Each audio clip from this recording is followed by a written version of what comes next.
He came home expecting silence. But the millionaire froze at the sound of laughter in his kitchen. There sat his only son, smiling for the first time in months, beside the new black maid.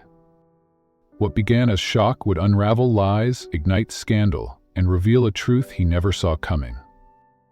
Before we dive into this unforgettable journey, tell us in the comments, where are you watching from?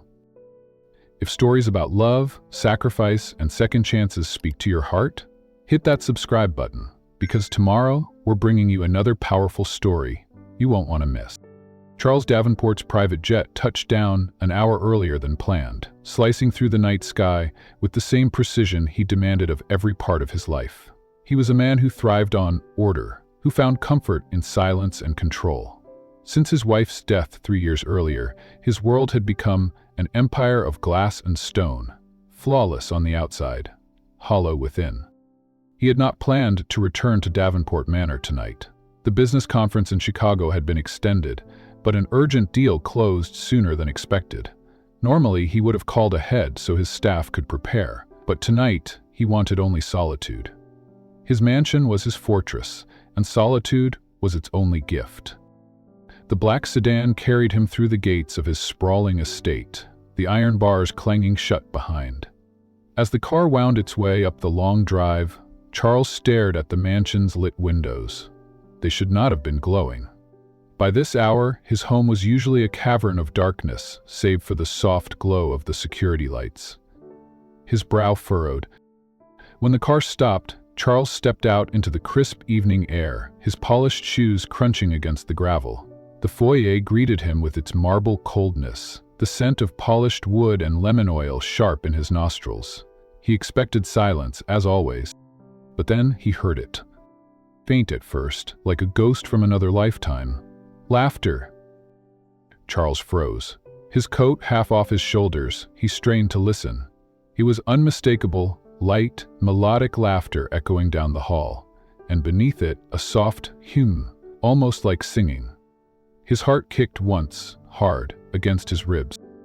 He moved quietly, each step slow and deliberate as he followed the sound. It drew him past the grand staircase, past the drawing room, until he reached the threshold of the kitchen. And there, his world shifted. Henry, his only son, 10 years old, the boy who had not laughed since his mother's death, sat perched on the tall kitchen stool. Flour dusted his cheeks, chocolate smudged his fingers, and his smile was wide, unguarded, real. Before him was a plate of fresh-baked cookies, and beside him, humming softly as she wiped the counter, was a young woman Charles had never seen before.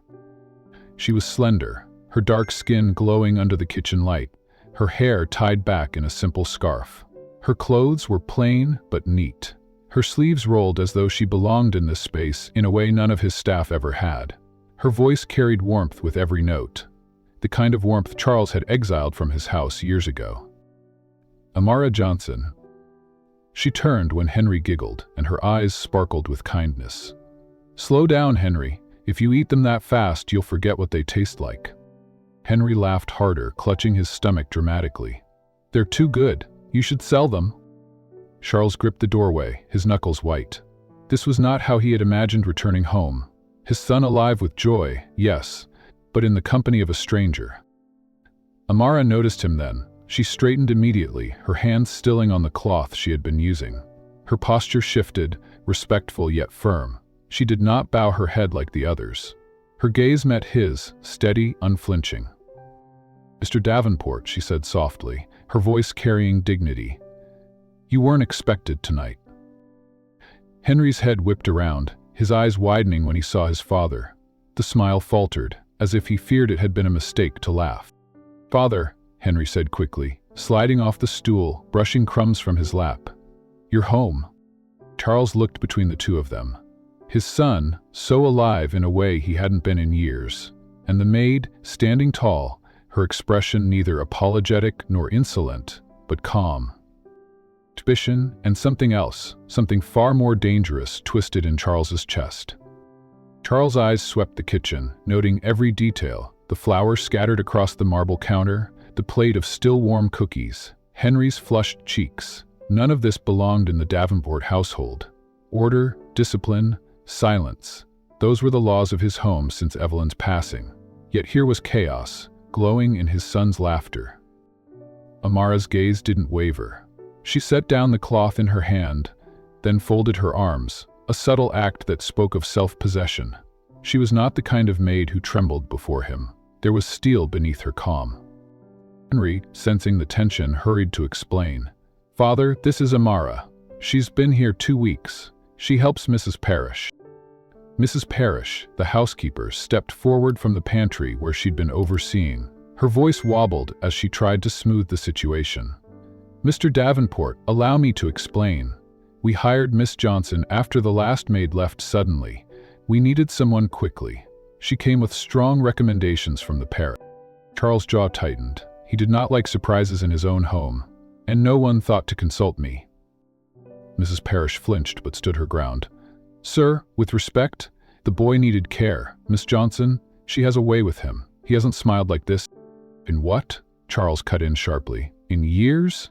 As though you measure my son's grief against baked goods?" Henry shrank back at the tone, but Amara stepped forward before Mrs. Parrish could answer. Her voice was steady. "He hasn't laughed in months. Tonight he did. If that offends you, I'll resign." The silence that followed was suffocating. Charles studied her.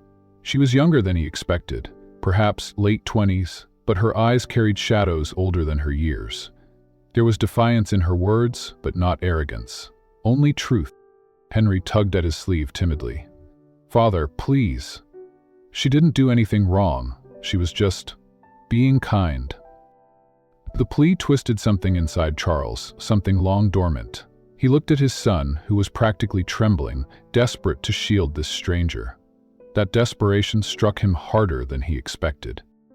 "Go to bed, Henry," Charles said quietly. His tone softened. "We'll speak tomorrow." Henry hesitated, his eyes darting between his father and Amara. Finally, he sighed and trudged toward the staircase, his shoulders hunched. When his footsteps faded, the room fell into uneasy stillness. Amara straightened her back, prepared for dismissal. Charles, however, found himself unable to speak the words. Instead, he asked the question that lingered like smoke. "Who are you, Miss Johnson?" Her lips parted, then closed again. She placed both hands on the counter as if anchoring herself. "I am Amara Johnson. I was raised here in this city. My parents died when I was 16. Since then, I've been raising my younger siblings. Cleaning houses keeps food on the table. But all there is to tell." Her tone was not defensive, but matter-of-fact, like someone accustomed to explaining her existence as justification. Charles shifted uncomfortably.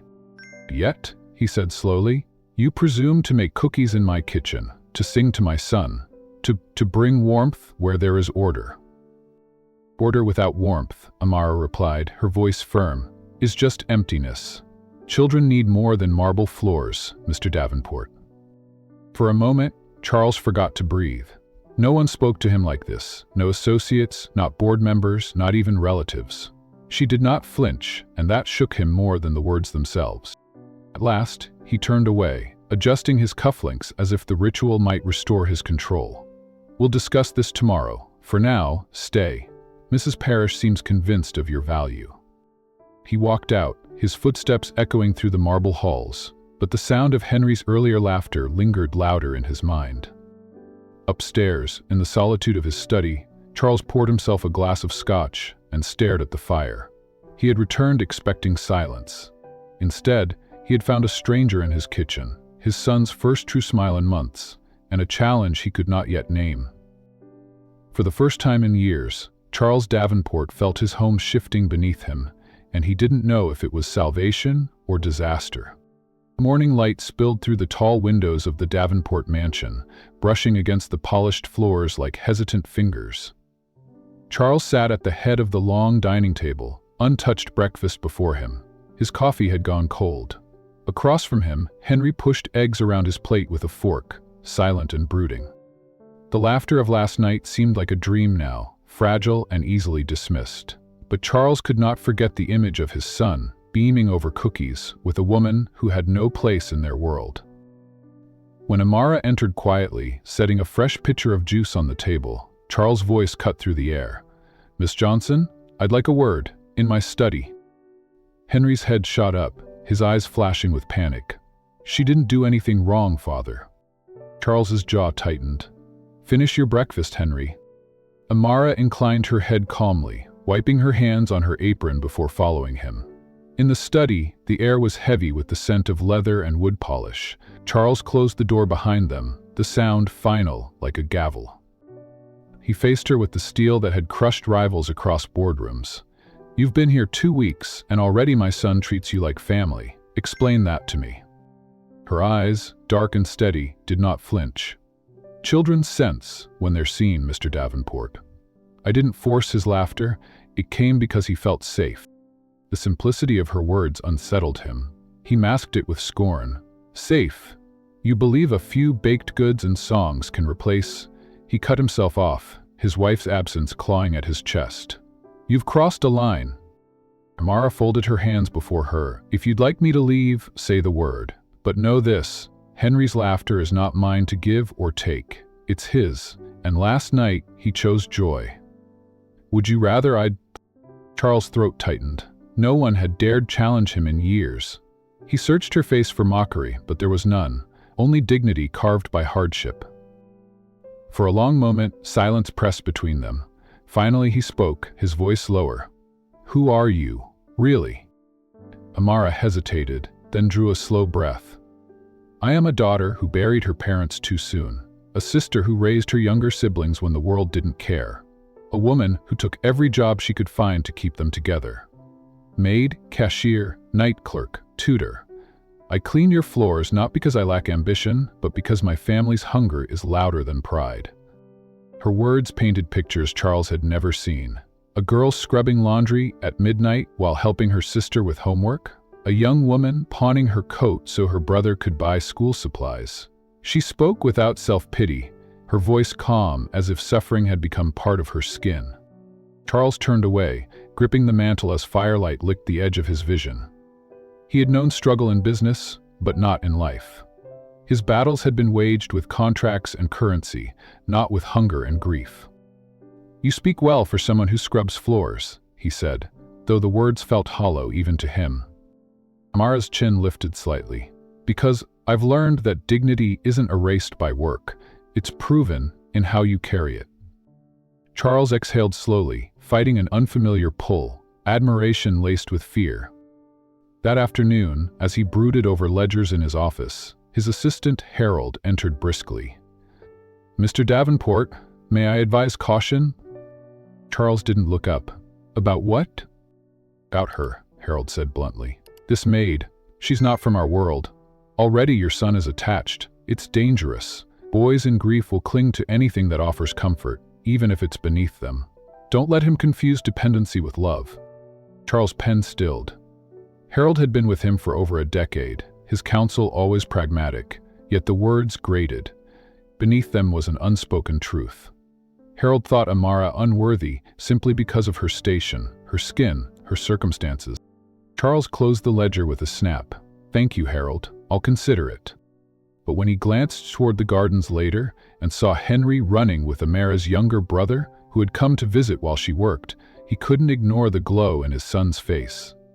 Henry laughed, breathless, as Amara called out encouragement.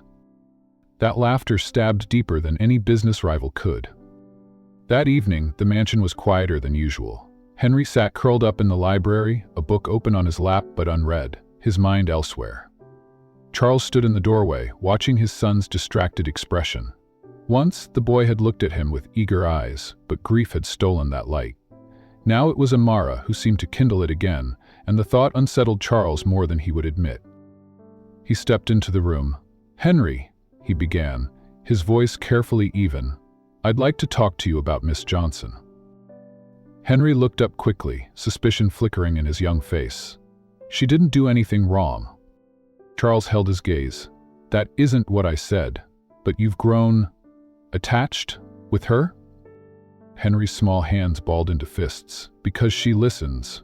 She doesn't talk to me like I'm fragile, or like I'm a problem. She just sees me." His voice cracked. "When Mom died, everyone acted like I should disappear. But she makes me feel like I still matter." The words pierced Charles, sharp and unrelenting. He had tried to protect Henry by building walls of silence, by hiring tutors and staff to keep the boy busy. He had thought distance would keep the pain clean. Instead, it had made his son feel invisible. Henry's voice softened. "I don't care what Harold or the others say. She understands me better than anyone else." Charles opened his mouth to protest, but the resolve in Henry's eyes silenced him. The boy was no longer pleading, he was declaring truth. Later that night, Charles poured himself another drink in his study. Rain pattered against the tall windows, and the fire hissed in the grate. His mind replayed Amara's words from earlier, her unflinching dignity, her story of loss and survival. He thought of his own late wife, Evelyn. She had been grace personified, but their marriage had lived in a world of polished surfaces. He had never known struggle, as Amara described it, never held hunger or fear in his hands. He had wielded power like a weapon, and yet this maid carried something stronger. The ability to endure without bitterness, to lift others even while carrying her own burden. It terrified him. Charles prided himself on control. Emotions were liabilities, attachments were distractions. Yet, as he remembered the way Henry had smiled in the kitchen, the memory cut through every defense he had built. The next morning, he found Amara in the garden, hanging Henry's muddy clothes to dry after the boy's reckless play. She looked up at him, her expression calm but unreadable. "Ms. Johnson," he said, his tone clipped, "I don't question your competence, but understand this. Henry is vulnerable. He's impressionable. I will not allow him to confuse kindness with permanence."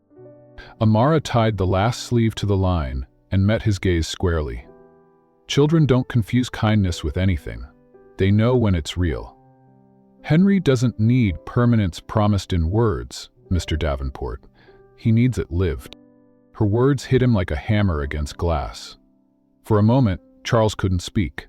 He wanted to dismiss her, to reassert his authority. Instead, he turned sharply and walked away, her voice echoing in his mind. That night, as the mansion settled into uneasy silence, Charles sat in his study with a glass untouched before him.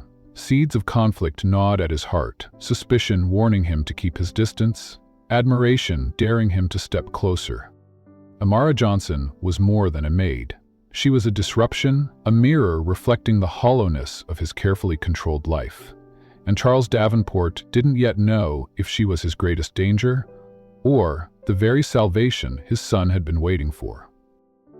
The Davenport mansion had always run on a clockwork rhythm. Meals served at exact hours, lessons scheduled with military precision, and silence reigning in its endless halls. But in the weeks that followed, subtle changes began to ripple through its routines, carried in the quiet wake of Amara's presence. It started in the kitchen. Henry wandered in one afternoon, while Amara kneaded dough, flour streaked across her apron. "Can I help?" he asked, tentatively, as if the idea of being part of the process was forbidden. Amara looked at him with an easy smile. "Of course, roll up your sleeves, bread doesn't mind messy hands." Henry giggled, plunging his small fingers into the dough. His laughter filled the room as Amara guided his movements. Soon, the boy who once only sat stiffly at a polished dining table was proudly carrying a basket of warm rolls to his father's study, declaring, "I made these." Charles stared at the bread, then at his son's bright face. He tasted one silently. It wasn't perfect, slightly too dense, uneven in shape, but the pride shining in Henry's eyes was undeniable. For the first time, Charles didn't critique, he simply nodded. "Well done, Henry." The transformation didn't stop there. Music, which had once been background noise pipped into the grand rooms, came alive again. Amara discovered the old upright piano tucked in a side parlor. One rainy afternoon, she sat down and began to play a simple tune, halting at first, then steady. Henry climbed onto the bench beside her, his small hands exploring the keys. "Let's make a duet," Amara suggested, guiding him to play the lower notes while she filled the melody above. Henry's eyes lit up. For hours, they laughed over clashing notes and celebrated small victories. Charles, passing the doorway, paused. His chest tightened as he watched them side by side. He hadn't heard music in this house since Evelyn's funeral. Yet here it was, raw, imperfect, and alive. Amara's influence seeped into even the smallest details. She encouraged Henry to tidy his playroom instead of leaving it to the staff. At first, the boy protested, accustomed to someone else handling the mess. But Amara knelt beside him, her tone gentle but firm. If you can make the mess, you can make it right. That's how we respect our space. By the end of the week, Henry was folding his clothes with uneven but earnest attempts, grinning when Amara praised him. The pride he found in these little acts was unlike the shallow applause he'd once received for memorizing lessons. Charles observed all this in silence. He told himself it was trivial, that flour on shirts and crooked bedsheets didn't belong in a millionaire's household. And yet, each time he saw Henry's smile, real, unguarded, brighter than he had been in years, the certainty of his old world cracked a little more. The first true test came at a family dinner. Charles's relatives, a collection of sharp-owned cousins and distant uncles who thrived on gossip, had gathered in the chandelier-lit dining hall. They spoke in hushed tones about business, inheritance, and the careful maintenance of reputation. Amara had accompanied Henry into the room, guiding him to his seat. The boy chattered happily about baking bread and learning piano, his enthusiasm spilling across the table. But Charles caught the way his relative's eyes narrowed when Amara sat beside Henry, leaning in to help him cut his meat. One aunt whispered, not quietly enough, "The maid sits too close, as if she belongs at the family table." Another cousin smirked, "Perhaps she thinks she's replacing someone." The words struck like darts. Henry froze, his fork clattering. Amara's jaw tightened, her hand still steady on the knife, though her eyes flickered with pain. Charles felt the weight of every stare shift toward him, waiting to see if he would laugh it off, if he would confirm what they believed, that Amara was nothing more than a servant who had crossed a line. Instead, his voice cut through the tension, low but commanding. "Enough." The table fell silent. Charles set his glass down with deliberate calm. His eyes swept across the whispering relatives. "Miss Johnson has done more for my son in 2 weeks than any of us have managed in years. If Henry chooses to sit beside her, it is because he feels safe. And if anyone here has a problem with that, you may leave my table." Shock rippled across the room. No one spoke. Amara blinked, surprised, her lips parting slightly as though she hadn't expected defense. Henry's shoulders relaxed. A shy smile returned to his face as he leaned against Amara, emboldened. Charles returned to his meal, ignoring the stunned expressions around him. Inside, though, something unfamiliar stirred, a flicker of pride not in control, but in choosing to protect someone who deserved it. The storm rolled in late that night, sudden and violent. Rain lashed the windows, rattling the panes like fists demanding entry. Thunder cracked overhead, shaking the sprawling mansion, and lightning split the sky with a fury that lit the halls in ghostly flashes. Charles had retreated to his study with a glass of scotch, trying to ignore the weather. He had always prided himself on being unmoved by nature's tantrums, but tonight the storm unsettled him in a way he couldn't name. Perhaps it was because the house itself seemed alive again, carrying echoes of voices instead of silence. Then he heard it, Henry's cry. It was faint at first, then louder, carrying down the corridor. Charles set the glass aside and stood, his steps quick against the polished floor. He followed the sound to Henry's bedroom. The door was ajar, and inside, the boy cowered under his blanket, trembling with each roll of thunder, but Charles was not the first to reach him. Amara was already there. She sat on the edge of the bed, one arm around Henry's shoulders, her other hand smoothing his hair. Her voice rose softly, a lullaby threaded with calm. She didn't hush his fear or scold his trembling. She acknowledged it, wrapping it in her steadiness until it began to fade. Charles lingered in the doorway, unseen. His throat tightened as he watched Henry burrow against Amara, the boy's sobs slowly giving way to sniffles. She rocked him gently, whispering words that Charles couldn't hear over the rain, but the effect was undeniable. Henry's breathing steadied, his small hands loosening their desperate grip on the blanket. Charles had never known what to do in these moments. Since Evelyn's death, storms had reduced Henry to a shell of nerves. Tutors had tried reason, doctors had suggested remedies, but nothing worked. Charles himself had sat stiffly at Henry's bedside, awkward and helpless, his reassurances hollow. He had thought his presence alone should be enough. Clearly, it hadn't been. But here was Amara, a maid with no pedigree, soothing his son with a tenderness Charles couldn't summon. When Henry finally drifted into sleep, Amara tucked the blanket securely around him. She lingered for a moment, her hand resting on his small shoulder, then stood quietly. Charles stepped back into the shadowed hall before she could see him. He didn't want her to know he had been there, didn't want to confront the truth reflected in her actions. He returned to his study, but the image clung to him like the thunder outside. The sight of his son resting peacefully in someone else's arms. The next morning, Henry bounded into the dining room, his face brighter than usual despite the stormy night. He chattered about Amara teaching him a new game, about practicing piano again that afternoon. His words flowed with a freedom Charles hadn't heard in years. Charles only nodded, hiding the storm that raged inside him. That evening, after the household had quieted, Charles found himself standing outside the parlor where Amara sat alone. She was mending one of Henry's shirts, the lamplight casting a warm glow across her face. She hummed softly as she worked, her hands deft and sure.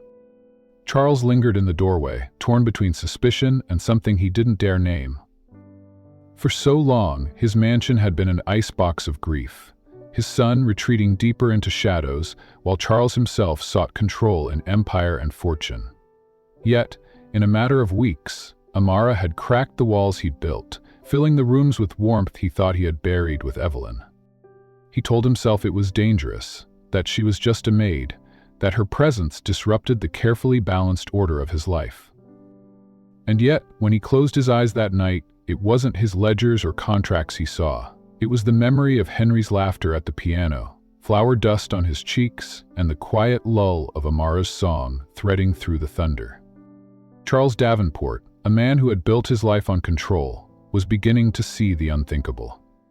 The maid wasn't just an employee, she was the missing warmth in a house that had forgotten how to live. It began as a murmur, the kind of hushed gossip that moved like smoke through marble halls and gilded dining rooms. At first, Charles ignored it, but soon he could not escape the whispers that trailed him in the city's clubs, at his board meetings, even in church pews. Davenport boy spends all his time with the maid. Say she sits at the piano with him as though she were family. Hasn't laughed in years, and now, suddenly, because of her? The insinuations dripped with mockery. To men who measured worth in pedigree and fortune, the idea that a maid could heal what wealth could not was unthinkable. The loudest voice came from within his own blood. Gregory Davenport, his cousin, was always too eager to wield poison behind a smile. "You're blind, Charles," Gregory said one evening over brandy at the club. "She's a gold digger, plain and simple.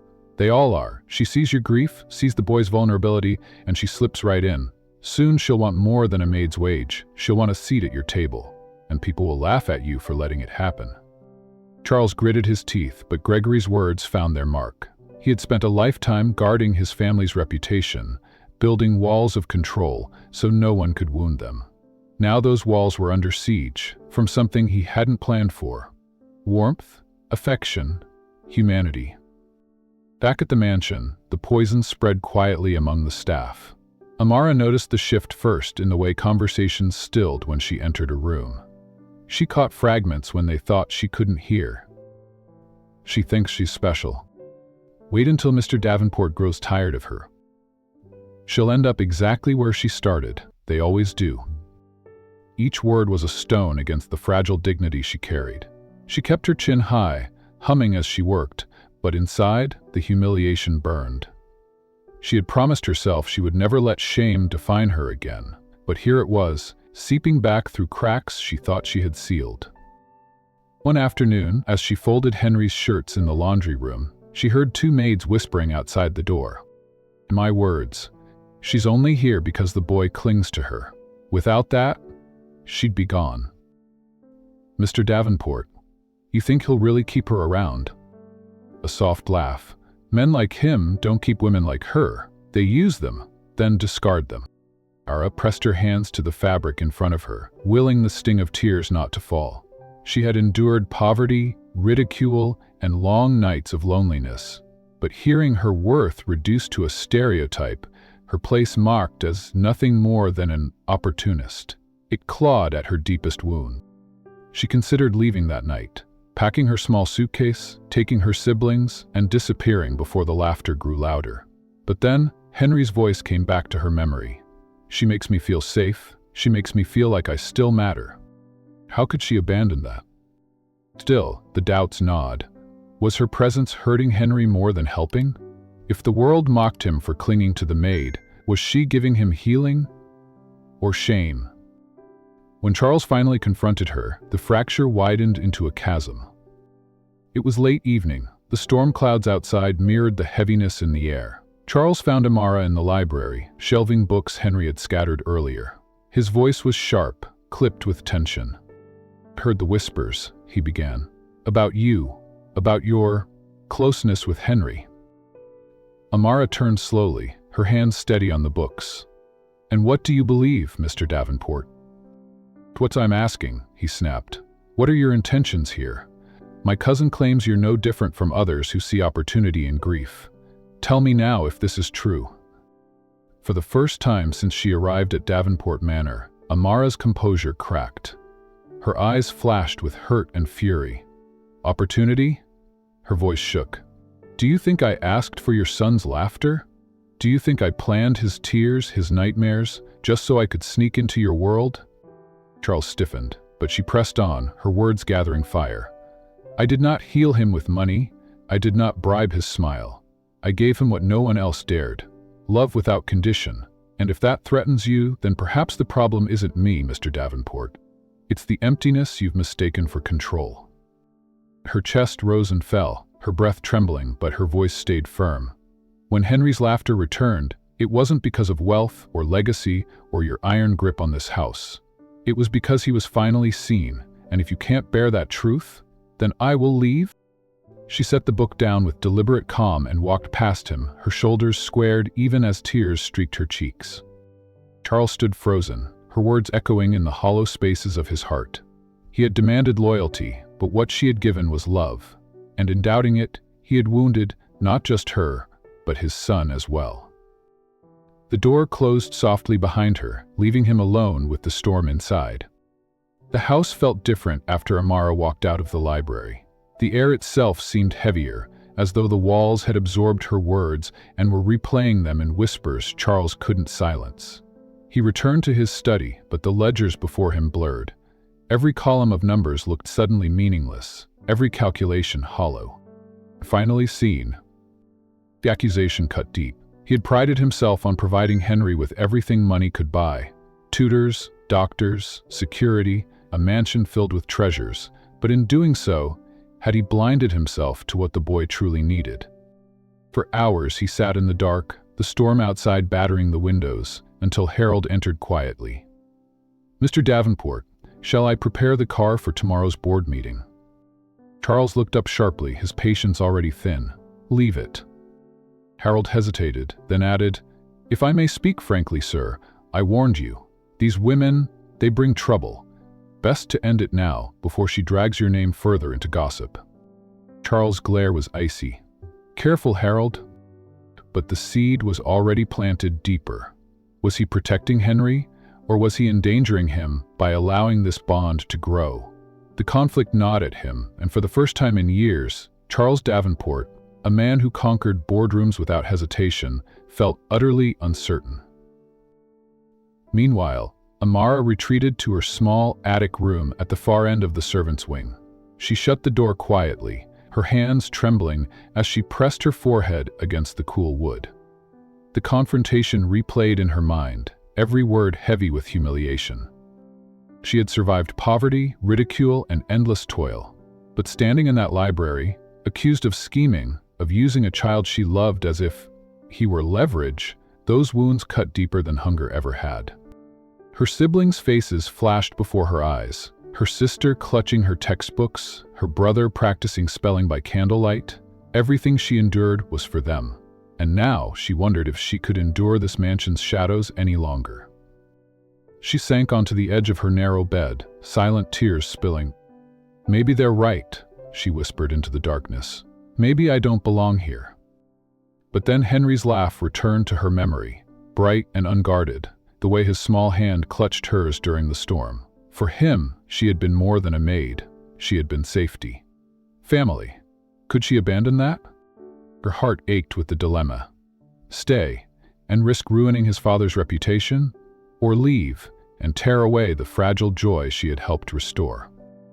The next morning, Henry bounded into the breakfast room, expecting to see Amara with her gentle smile and quiet encouragement. Instead, the seat beside him was empty. He frowned. "Who's Amara?" he asked the butler. "She's taken leave for the day," came the hesitant reply. Henry's face fell. He pushed his plate away untouched. "She's not coming back, is she?"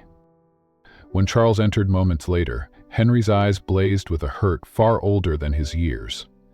"You said you wanted me to heal, Father. She's the only reason I've smiled in months. And now, she's gone, because of you." The boy stormed out, his footsteps echoing down the hall, leaving Charles staring at the untouched breakfast that suddenly tasted of ash.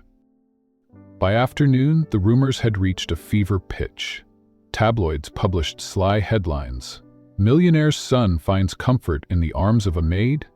Society ladies whispered behind their fans, relishing the scandal. Gregory appeared again, smug as ever. "See what happens, cousin, when you let sentiment cloud your judgment? She'll ruin you. Best send her back where she belongs before she—" Charles clenched his fists but said nothing. The truth was, he didn't know what to do. That night, he found himself walking the empty halls, listening for the faint hum of Amara's voice, the sound that had once filled the silence.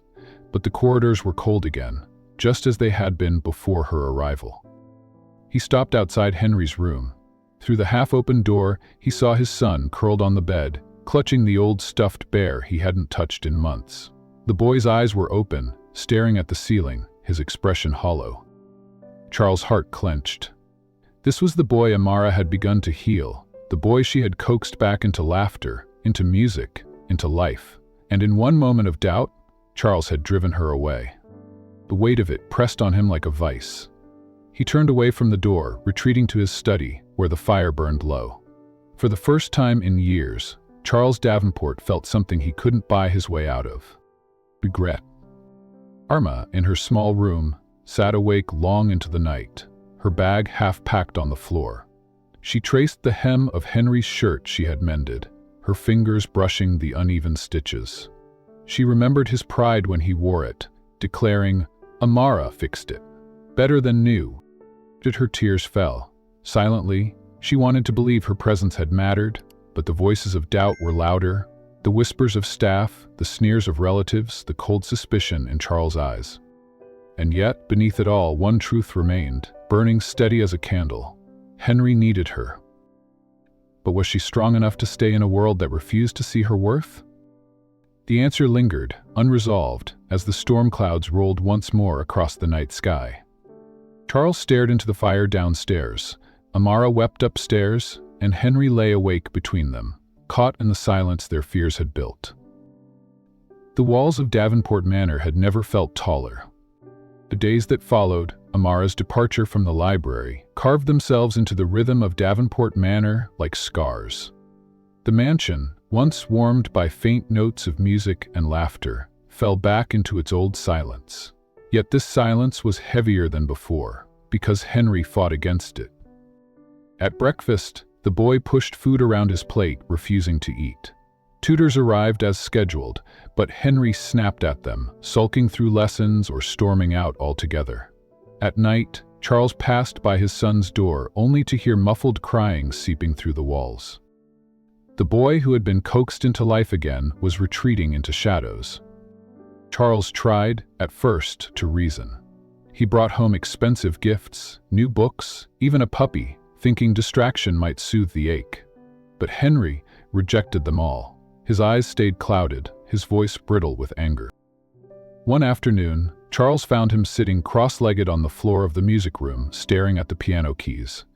His small fingers traced the ivory, but no sound came. "Henry," Charles said quietly, stepping closer, "you need to eat, you need to focus." The boy turned on him with a fierceness Charles had never seen. "I don't need food. I don't need tutors. I need Amara." His voice cracked, thick with unshed tears. "She made me feel safe. Don't you understand? She's the only one who sees me." Charles froze. The words rang through him like a verdict. He wanted to argue, to insist he had provided everything his son could ever need, but the truth sat raw and undeniable before him. His son didn't want riches. He wanted warmth. He wanted Amara. Henry's plea replayed in Charles's mind long after the boy had cried himself to sleep. He sat in his study, staring at the flames licking the hearth, hearing Amara's voice again. Henry's healing began with love, not wealth. It was the first time Charles admitted to himself that he had failed. He had allowed his pride and the poisonous whispers of others to blind him. He had doubted the very person who had given his son back his smile. The weight of it pressed until he could no longer sit still. By morning, he had made a decision. "Find out where she lives," he told Harold. The assistant hesitated. "Mr. Davenport, you—" Charles cut him off with a glare. "Now." By late afternoon, Charles's car wound its way through streets he had not visited in decades. The polished marble and high gates of his world gave way to cracked sidewalks, pain-peeling buildings, and children playing barefoot in the streets. The air smelled faintly of exhaust and fried food. The driver stopped before a narrow apartment block with chipped bricks and a sagging roof. Charles stepped out, his polished shoes clicking against broken pavement. For a man used to boardrooms and ballrooms, the place felt jarringly small, but alive. Inside, the stairwell creaked as he climbed, the scent of boiled rice and detergent lingering in the air. On the third floor, he found the door Harold had described. Light spilled faintly through the gap. Voices murmured inside. He knocked once. The door opened to a modest room. Amara's youngest sister sat at a wobbly wooden table, textbooks spread before her. A boy slightly older hunched over notebook pages, lips moving as he solved equations. In the corner, a pot simmered on a tiny stove. The ceiling bore water stains, and the window was cracked, patched with cardboard. And there, bent over her siblings with quiet patience, was Amara. Charles stood frozen in the doorway. The sight of her in this cramped, fragile home seared him. This was the woman his world had mocked, the one whispers had called a schemer. She wasn't climbing her way into wealth, she was carrying her family on her shoulders. When Amara looked up and saw him, her expression hardened, her hand instinctively reaching to steady her sister's page. "Mr. Davenport," she said flatly, "why are you here?" Charles struggled for words. For the first time in years, the man who dominated empires found himself speechless. Charles had rehearsed explanations on the drive over, but every one of them scattered as he took in the modest room. The sagging couch, the mismatched chairs, the careful way Amara's siblings studied under her watchful eye. It told him more about her life than any defense she could have spoken. She stood now, crossing her arms, her body a shield between him and her family. "You shouldn't be here," she said firmly. Charles cleared his throat, his voice lower than he intended. "I came because of Henry." At his son's name, Amara's posture softened slightly, though her eyes stayed wary. "How is he?" Charles hesitated, the truth pressing heavily against his pride. "He's lost without you. He refuses food. He lashes out at tutors. He cries at night. Yesterday, he told me—" Charles paused, swallowing hard. "He told me you made him feel safe, that no one else does." Amara's lips parted, pain flickering across her face. She lowered her gaze, brushing an invisible crease on her skirt. "He's a good boy. He deserves more than silence and walls." The words struck him with the same sting as her accusation in the library. He had given Henry everything except the one thing money couldn't buy: presents. Charles stepped further into the room, his eyes drifting again over the fragile details of her life. The wobbly table legs propped up with folded cardboard, the cracked crib tucked against the wall for her youngest sibling, the neat stack of folded clothes worn thin from too many washes. Shame coiled in his chest. How had he dared suspect her of screaming when she was holding her world together with threadbare patience? "I doubted you," he admitted quietly. I let others fill my head with poison, and in doing so, I hurt you, and worse, I hurt my son. Amara looked up then, her eyes wide with surprise at the confession. She had expected defensiveness, perhaps excuses, not this raw honesty. Still, she shook her head. You don't need to explain, Mr. Davenport. I've heard those whispers all my life, that girls like me want what we don't deserve, that we'll use kindness as a ladder. It isn't new, Charles' voice roughened, but it was wrong. You saved Henry from grief I couldn't reach. You gave him laughter, and I accused you of taking advantage. He clenched his fists at his sides. I cannot undo that, but I can tell you this. I was blind, and I will not be again. The room had gone still. Her siblings watched silently, their pens hovering over their work. For a long moment, the only sound was the bubbling pot on the stove. Finally, Amara spoke, her tone quiet. Why tell me this now? Charles' reply came without hesitation.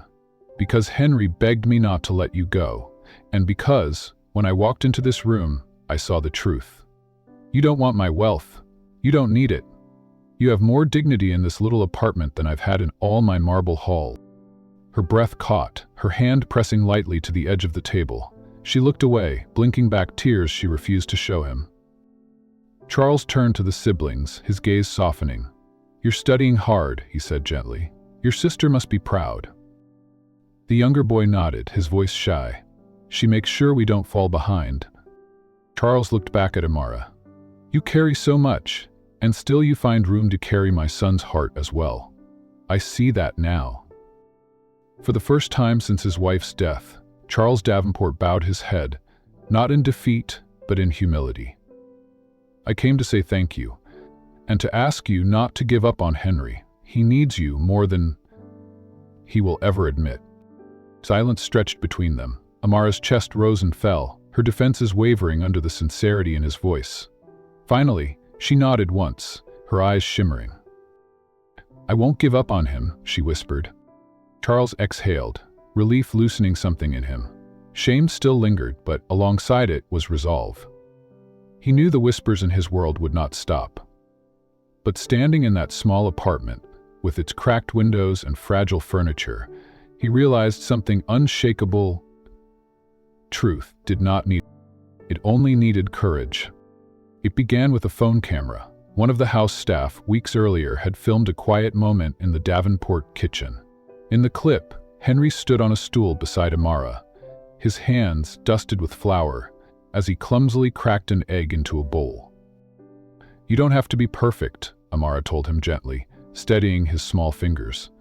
You just have to try. Kindness works the same way. It's messy, but it makes something good in the end. Henry laughed, the sound bright and pure, his cheeks flushed with joy. The clip had sat unnoticed on the staff member's phone until a relative leaked gossip to the press about the maid playing mother. Out of defense, or perhaps quiet admiration, the staff member uploaded the video to social media with a simple caption. This is what they don't show you. By morning, the internet had exploded. Hashtags trended across platforms. The maid who healed, love over wealth, Henry and Amara. Millions of strangers shared the clip, praising the woman who had given a grieving boy back his laughter. Millionaire may have money, one post read, but this woman gave his son something priceless. Another caption spread like wildfire. She's not a maid, she's a hero. For every cruel whisper that had once branded her a gold digger, 100 voices now rose in her defense. Artists sketched fan art of Henry and Amara baking. Teachers reposted the video as an example of empathy. Parents commented that the clip made them cry. The world, it seemed, had finally seen what Charles had been too proud to admit. At Davenport Manor, the staff watched the news roll in with wide eyes. Some shifted uneasily, remembering their own whispers. Others felt a prick of shame. But none were more shaken than Charles himself. Harold entered the study with a tablet in hand. Sir, I think you should see this. Charles looked up, irritation ready on his tongue, but the moment he saw the video playing, every word died. Henry's laughter filled the room, spilling from the speakers with a life Charles had almost forgotten. He saw his son's small hands pressing dough under Amara's guidance, heard her words about kindness, and something inside him broke wide open. The fire in the grate crackled, the weight of silence pressing, until Charles whispered, "She reminded him how to live." For the first time in years, his voice shook. By evening, news outlets had caught on. Headlines blared across televisions and phones. Viral clip reveals Maid's tender role in Millionaire's family. Who is Amara Johnson, the woman behind Henry Davenport's smile? From gossip to praise, public backs the maid who healed the Davenport ear. Charles knew then that silence was no longer an option. The world was watching, not with ridicule, but with a kind of reverence, and he, the man who had doubted her, had to choose whether to stand behind her or let others define the truth. That night, he called the press. The next morning, the Davenport estate gates were swarmed with reporters. Cameras flashed, microphones thrust forward as black cars rolled past. Inside, Charles stood before the mirror, adjusting his tie, his reflection taut with nerves he had not felt in decades. Harold muttered at his side, "Are you sure about this, sir? Once you speak, there's no going back." Charles tightened his tie. "That's precisely why I must." The press conference was held in the Grand Hall. Dozens of reporters crowded the space, their voices a flurry of questions. When Charles stepped up to the podium, silence fell. His gaze swept the crowd, his jaw set. Then, slowly, he began. "You've all seen the video," he said, his voice steady. "You've seen the smile on my son's face. What you may not understand is that it was not the result of wealth or privilege or anything this house has stood for. It was the result of one woman's heart." Murmurs rippled, cameras flashed. Charles continued. "Amara Johnson is not a gold digger, nor a scandal. She is the woman who reminded me what love looks like. She gave my son back his laughter when I could not, and for that, I owe her more than gratitude. I owe her my respect." Gasps echoed, reporters scribbling furiously. But Charles wasn't finished. "Let the world say what it will about me, but leave her name clean, because if there is any truth in this house, it is that Henry Davenport smiles again because of her." The hall erupted with questions, cameras flashing like lightning. Charles stepped back, his chest heaving, but inside, something settled. For the first time in years, he had spoken from his heart instead of his, and the world had heard it. Across town, in the cramped apartment, Amara stood frozen before a small, flickering TV. Her siblings huddled around her, eyes wide as Charles's words filled the space. "She said your name," her sister whispered. "He defended you." Amara pressed a hand to her mouth, her chest tightening. Distrust warred with something softer, something she had buried since the night in the library. Hope. For the first time, she allowed herself to wonder if perhaps Charles Davenport was more than the walls he had built. Perhaps, just perhaps, he was learning to break them too. The press conference did not fade quietly. Within hours, every major network replayed Charles' words, looping the clip of him calling Amara the woman who reminded me what love looks like. Analysts debated his sincerity, but the public's response was overwhelming. Comments flooded social media, many praising the rare vulnerability of a man known for his steel. "This is the first time I've seen Charles Davenport speak with a heart instead of a wallet," one user wrote. Another caption, shared thousands of times, read, "Behind every smile is someone who cared enough to fight for it. Amara Johnson is that someone." By evening, the hashtags had only grown louder. "We Stand With Amara" trended across continents, videos stitched together by strangers who claimed her story inspired them to treat others with kindness. Teachers used the clip in classrooms, parents showed it to their children, and strangers donated to causes supporting domestic workers. The tide had turned, not only for Amara, but for the entire Davenport family. At the mansion, the atmosphere shifted uneasily. Some staff who had once whispered cruelly now avoided one another's eyes, guilt hanging in the silence. Even Harold, who had long doubted Amara, found himself unsettled by Charles's public stand. Late that night, Charles sat in his study, exhausted but strangely lighter. He knew the battle was far from over. The wealthy elite would not forget nor forgive his choice easily. But for once, he did not care. His son's smile, etched in memory, was worth more than reputation. Henry burst in then, barefoot and clutching his stuffed bear. "Father, I saw you on TV," he exclaimed, eyes wide with awe. "You said Amara's name. You told everyone. She made me happy." Charles' chest tightened, warmth blooming where pride had once sat. He lifted his son into his lap, pressing a hand to his small back. "I told the truth, Henry, and sometimes that's the bravest thing we can do." Henry looked up at him, hope glimmering. "Does that mean she'll come back?" Charles hesitated, his throat tightening. "That's up to her." Across town, Amara sat in the dim apartment, still reeling from what she'd heard. Her siblings buzzed with excitement, her younger brother declaring proudly, "The millionaire told the world, you're the reason Henry laughs." But Amara couldn't quiet the storm in her chest. Could she trust his words, or were they just another performance, another act to pacify the public and protect his empire? Yet, when she closed her eyes, she saw the way Henry's small hands clung to hers, the way his laughter had spilled unrestrained in the kitchen. She saw Charles's face at the podium, stripped of arrogance, weighted instead with something raw. She wanted to believe. Against her better judgment, she wanted to believe. Her sister placed a hand on hers. "Sometimes people can change, Amara. Maybe he already has." Amara swallowed hard, her heart torn. The world now called her a heroine, but in her soul she was still the girl who scrubbed floors to survive, the girl who knew trust could be broken as easily as glass. And yet, the thought of Henry crying for her, begging his father not to let her go, it pierced deeper than her own doubts. She turned back to the flickering TV. Charles's words replayed one more time. "She is the woman who reminded me what love looks like." This time her lips trembled with something dangerously close to hope.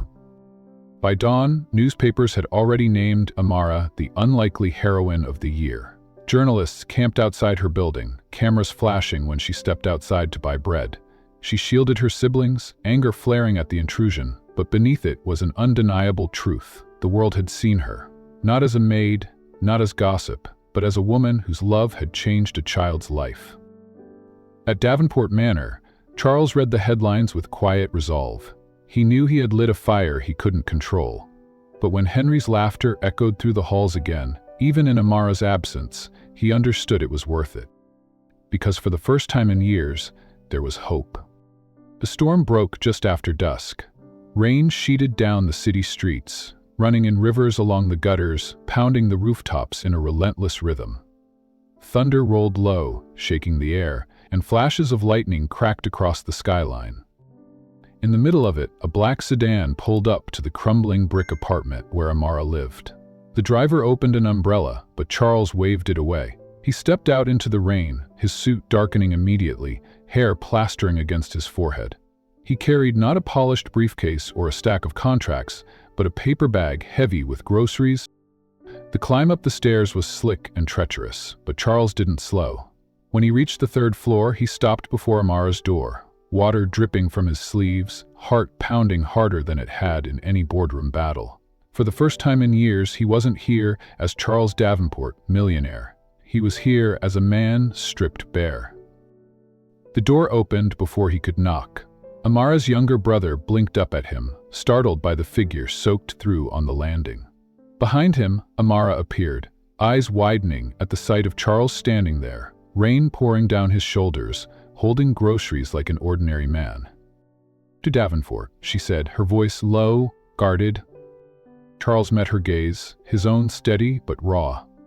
"Not Mr. Davenport tonight, just Charles, and I didn't come with apologies or money." He lifted the bag slightly. "I came with what I should have thought of first, what you and your family need." The children looked on in silence as Amara stepped forward, taking the bag reluctantly. Inside were fresh vegetables, eggs, and even a jar of honey. She set it on the table, her hands trembling, then turned back to him. "What are you here?" she asked, her tone caught between disbelief and weariness. He took a breath, the rain still dripping from his coat. "Because I was blind. Because I let pride speak louder than truth. I doubted you when you were the only one brave enough to give my son what he needed. And His voice broke slightly. He forced himself to continue. I admire you, Amara. Not just for your courage, but because you refuse to bow, even when the world pushes you down. Her eyes flickered, the walls she had built trembling, but she shook her head. And what happens if I believe you? If I step back into your world, I lose myself. I become whatever society decides, a scandal, a woman whispered about in the corners of your parties. Charles stepped closer, his wet shoes squeaking against the floor. His voice was steady, reverent. I don't want to save you. I don't want to own you. I want to walk beside you. You, exactly as you are, with your strength, your stubbornness, your love. That's what I need. That's what Henry needs. The storm outside roared, lightning flashing through the window, but inside the apartment, the silence was more powerful. Amara's chest rose and fell as she studied him, her face unreadable, tears threatening at the edges of her eyes. Before either could speak again, the door burst open. Father, Henry's voice rang out, breathless and urgent. The boy stumbled in, clutching Amara's youngest sibling in his arms, both of them damp from the rain. His cheeks were flushed, his eyes bright with determination. He planted himself between Charles and Amara, lifting his chin. We're family now. I don't care what anyone says. I want Amara. I want her brother and sister. I want all of them. We're family. Amara gasped, her hand flying to her mouth. Charles' throat tightened, his composure unraveling as he saw his son, so small yet so certain, speaking words that adults spent lifetimes avoiding. For a long moment, no one moved. Then Charles lowered himself to one knee, bringing his eyes level with Henry's. His voice cracked as he said, "You're right. We are family. If you trust her, then so will I. And if the world laughs at us, let them, because they've never known what real love looks like." Henry clutched Amara's hand tightly, his other arm still wrapped around her sibling. Amara's tears finally spilled, streaking her cheeks as the storm roared outside. Neighbors peeked from doorways, watching as one of the city's most powerful men stood soaked in their hallway, his son declaring allegiance to a maid and her family. It was a picture no rumor could erase. And as the rain poured, Charles reached for Amara's hand. This time, she didn't pull away. The hallway was crowded now, neighbors leaning against chipped doorframes, whispering to one another in awe. They had never seen anything like it. A millionaire, drenched and humbled, standing shoulder to shoulder with the maid they had watched scrape by for years. Amara's hand trembled in Charles' grasp. She wanted to pull away, to shield herself from the weight of so many eyes, from the storm of fear pounding in her chest. Yet she could not ignore Henry's small hand, pressed into hers, warm and insistent, as if daring her to believe in something more. "Charles," she began softly, her voice breaking, "this isn't how it works. Men like you don't come down these stairs, not into lives like mine, not unless it's charity." Charles shook his head fiercely, his rain-soaked hair clinging to his forehead. "No, not charity, not pity. Partnership. I don't want to buy you, Amara. I don't want to own your loyalty. I want to learn from you. How you love, how you fight, how you give without asking for anything in return. That is what I want beside me. For Henry, for myself." Her tears mingled with the storm outside. She turned away, staring at the flickering bulb above the door as if it held answers. "I've lost too much already," she whispered. "My parents, my childhood, my dignity more times than I can count. If I let you in and the world crushes me again, I don't know if I could stand." Charles stepped closer, lowering his voice, every word deliberate. "Then let me stand with you. Let me be the one who doesn't leave. For years I thought power meant walls, but you," his voice faltered, his chest rising sharply, "you've shown me it means hands reaching across divides. Please, don't shut me out." The silence was pierced by a soft sough. Henry's. He clutched Amara's youngest sibling tighter, his own small shoulders trembling. "Amara," he pleaded, "please don't go away again. You make the thunder less scary, you make the house alive. If you leave, it'll go back to being cold, and I don't want that. I don't want to be alone anymore." Those words shattered what walls remained. Amara dropped to her knees, pulling Henry and her sibling into her arms, sobbing openly as she kissed the boy's damp hair. "Oh, sweetheart," she whispered. "I never wanted you to feel alone. Never." Charles knelt beside them, his large frame folding awkwardly onto the narrow landing. He placed a hand on Henry's back, his other reaching to gently brush away Amara's tears. "You're not alone," he said softly, to both of them. "Not anymore. Because whatever this is, messy, scandalous, imperfect, it is ours, and I will fight for it." Amara looked up at him then, her dark eyes searching his face for the first sign of insincerity. But there was none, only rain-slicked skin, exhaustion, and a raw honesty she had never expected from him. Slowly, painfully, her lips curved into the faintest of smiles. "Then you'd better be ready for a battle, Mr. Davenport, because the world won't forgive this easily." Charles's answering smile was weary but fierce. "Then let them come. For once, I'm not afraid." The three of them, four, with the baby pressed between them, clung together in that narrow hallway, the storm pounding outside, neighbors whispering reverently. Some filmed on shaky phones, others simply stood in stunned silence. It didn't matter. In that moment, the mansion and the gossip and the wealth all felt distant. All that remained was the truth, raw and undeniable. A broken man, a brave woman, and a boy who believed enough for all of them. When they finally rose, Amara's hand was still in Charles. She didn't let go, and for the first time since Evelyn's death, Charles Davenport walked away from his shadows, into the storm, into scandal, into love. And as the rain poured, the world bore witness. The mansion no longer echoed with silence. A year after the storm that had changed everything, its halls rang with the sound of children's laughter, footsteps pounding across polished floors, and voices that carried joy instead of grief. Charles Davenport rose earlier these days, not to bury himself in contracts, but to sit at the long breakfast table. There, Henry argued good-naturedly with Amara's siblings about who got the last piece of toast, while Amara scolded gently, her eyes bright with amusement. Even the staff, once stiff and wary, had softened, their faces open as they moved through a home transformation. The great house had become something it had never been before, a place of family. Charles often caught himself standing in the doorway, watching the scene unfold with disbelief. For years he had believed his legacy lay in the empire he built, the towering offices and gilded boardrooms stamped with his name. Yet here, in this noisy kitchen, with flour dust in Henry's hair and Amara's laughter warming the air, he saw a different kind of empire, one built not on walls but on love. Their marriage had been quiet, almost scandalously so by society's standards. Charles had refused the pomp expected of him, choosing instead a small ceremony in the garden Amara had once guided Henry through. Neighbors had gathered at the gates, phones raised, while gossip columns speculated endlessly. But none of it mattered. For Amara walked down the aisle, not as a maid stepping above her station, but as a woman carrying her truth. And Charles met her not as a millionaire towering over her, but as a man finally humbled by love. Henry had been the one to hold the rings, his face glowing with pride as he declared them a family. In the months that followed, the couple poured themselves into something larger than their own happiness. Inspired by Amara's resilience, Charles founded the Davenport Foundation for Families. Its mission was clear: to support single mothers, underprivileged children, and educational programs in forgotten neighborhoods. Amara insisted on leading its vision.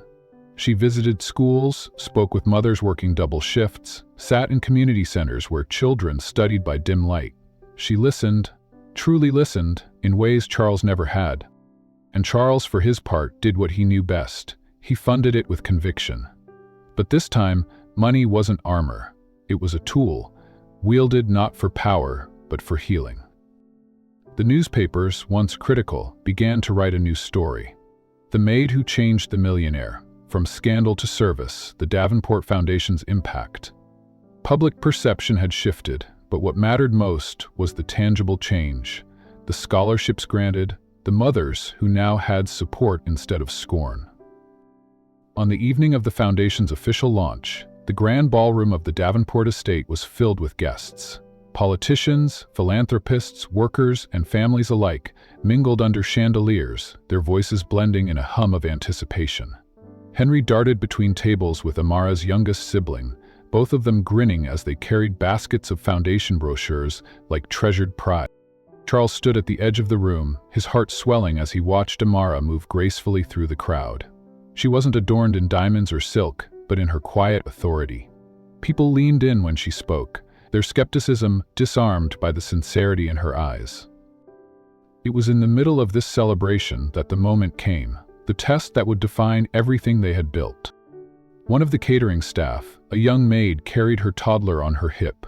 The child fussed, tugging at her uniform as she tried to balance a tray of glasses with one arm. A wealthy guest, lips curled in disdain, muttered just loud enough to be heard, "Unprofessional. Some people don't know their place." The words cut through the noise like a blade. The maid's cheeks flushed, her eyes darting to the floor, shame tightening her posture. The child whimpered, sensing her mother's distress. For a beat, silence threatened to settle. The old world, the world of whispers and wounds, waited to see if it would win again. Amara stepped forward. Her voice was calm, steady, carrying across the ballroom with a grace that silenced the murmurs. "Children," she said, "are not burdens. They are the reason we stand." The maid's eyes lifted, wide with surprise. The toddler clung tighter, soothed by the gentle strength in Amara's words.